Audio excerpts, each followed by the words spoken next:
ప్రభువునందు ప్రియులారా, మీ అందరికీ ప్రభు అయిన యేసుక్రీస్తు నామమున శుభములు. కీర్తనల గ్రంథము 68వ అధ్యాయం 19వ వచనాన్ని చదువుకుందాం. ప్రభువు స్తుతి నొందును గాక, అనుదినము ఆయన మా భారము భరించుచున్నాడు, దేవుడే మాకు రక్షణకర్త అయి ఉన్నాడు. ప్రియులారా, మీరు ఎప్పుడైనా ఒంటెను చూశారా? ప్రతిరోజు ఒంటె జీవితము తన యజమాని ముందు మోకరిల్లుటతో ప్రారంభమవుతుంది. అది చాలా బరువులు మోస్తుంది. అయితే ఆ ఒంటెను గూర్చి యజమాని తగు జాగ్రత్తలు తీసుకుంటూ ఉంటాడు.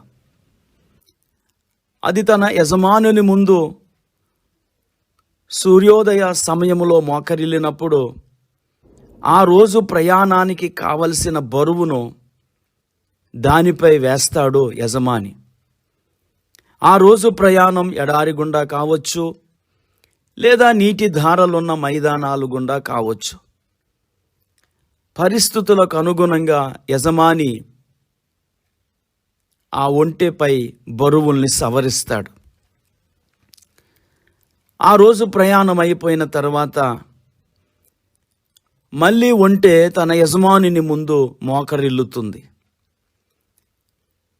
ఇప్పుడు యజమాని ఆ ఒంటెపై ఉన్న ప్రతి భారాన్ని తీసివేస్తాడు. ఒంటె తేలికవుతుంది. ప్రియులారా, మనందరము ఏదో ఒక విధమైన బరువులను మోస్తూనే ఉన్నాం.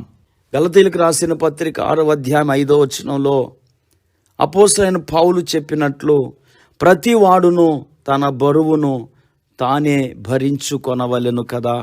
ఈరోజు మనం మోసే బరువు మన కుటుంబ బాధ్యతలు. కొన్నిసార్లు మన కుటుంబ సభ్యులు యేసుక్రీస్తును అంగీకరించకపోవచ్చు. మన పిల్లలు యేసుక్రీస్తును అంగీకరించకపోవచ్చు. అలాగే వారు మనకి లోబడకపోవచ్చు. అలాంటి పరిస్థితుల్లో ఆ కుటుంబ బరువును మోయటం మనకి చాలా భారం అనిపిస్తుంది. అలాగే చాలా నిరాశను కలిగిస్తుంది. మరికొంతమంది రోగాలు, వ్యాధులు, వికలాంగత ఇలాంటి పరిస్థితులను మోస్తూ ఉంటారు. మన బరువులు ఏవైనా సరే మన యజమానుని ముందు మోకరిస్తే దేవుడే వాటిని సవరిస్తాడు. అలాగే మన బరువు తేలికవుతుంది. దేవుని యొక్క వాక్యము ఇలాగూ తెలియచేస్తోంది. జీవిత ప్రయాణములో కూడా అనుదినము ఆయనే మన భారాన్ని భరిస్తాడని కీర్తనకారుడు ఈ కీర్తనలో ఒప్పుకుంటున్నాడు. కనుక ఈ మాటలు వింటున్న నా ప్రియ సోదరుడా, సోదరి, నీవు భరించే బరువు నీకు చాలా వేదన, దుఃఖాన్ని కలిగిస్తూ ఉండవచ్చు. కానీ ప్రభువుకి అది తెలుసు. ఆయన ఎదుట మోకరిల్లినప్పుడు ఆయనే మన వీపులపై ఉన్నటువంటి బరువులను ఆయన సవరించువాడై ఉన్నాడు. ఇశ్రాయేలీయులు ఐగుప్తులో ఎన్నో బరువులు మోశారు. ప్రియులారా, దేవుడు ఆ ఇశ్రాయేలీయులు ఆయనకు మొర్ర పెట్టగా ఆయన వారి బరువులను వారి మెడపై నుండి దించివేశాడు. కనుక మన జీవితంలో కూడా మనకు ప్రభు ఉన్నాడు. ఆయన ఎదుట మోకరిల్లుదాం. ఆయనే మన బరువులను, బాధ్యతలను సవరించగలడు. ప్రార్థన చేసుకుందాం. కృపా కనికరం కలిగిన మా తండ్రి, నీకు వందనాలు.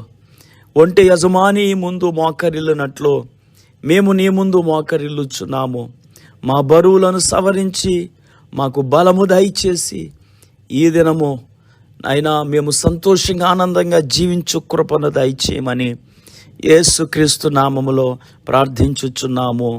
ఆమేన్. Praise the lord. వందనాలండి.